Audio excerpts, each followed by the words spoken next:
ஒரு drug and alcoholic அடிக்டா இருக்க அந்த பர்சன் தான் மார்வல் சினிமேட்டிக் யூனிவர்ஸ்ல அயன்மேன்ற முக்கியமான ரோலை கேஷ் பண்ணுவார் சொன்னவங்களால நம்ப முடியுதா? And this is day 21 of person built by failure. April 4 1965 நியூயார்க்ல பிறக்கிற ராபர்ட் ஜான் டவுனி ஒரு சினி ஃபேமிலியில பிறக்கிறாரு. அவரோட அப்பா ஒரு பிலிம் மேக்கர் அண்ட் அவங்க அம்மா ஒரு ஆக்ட்ரஸ். 1970ல, அதாவது தனக்கு ஒரு 5 வயசு இருக்கும் போது அவங்க அப்பாவோட பவுன் என்ற மூவில ஃபர்ஸ்ட் அப்பியர் ஆகிறாரு.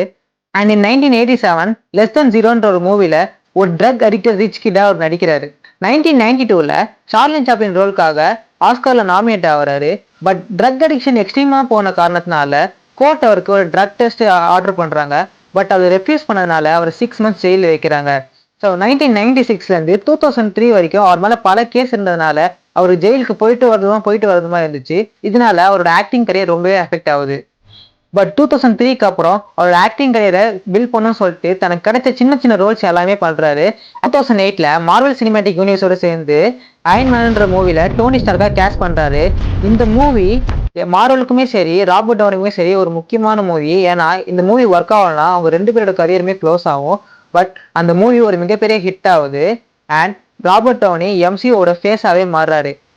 பிட்வீன் 2013 அண்ட் 2015க்குள்ள ராபர்ட் டவுனி ஒரு ஹையஸ்ட் பெட் பாலிவுட் ஆக்டரா மாறாரு with net worth of $300 million. And Robert Downey சொன்ன ஒரு most famous quote, just because you hit the bottom does it means you have to stay there. So just scroll பண்ணாம think about it.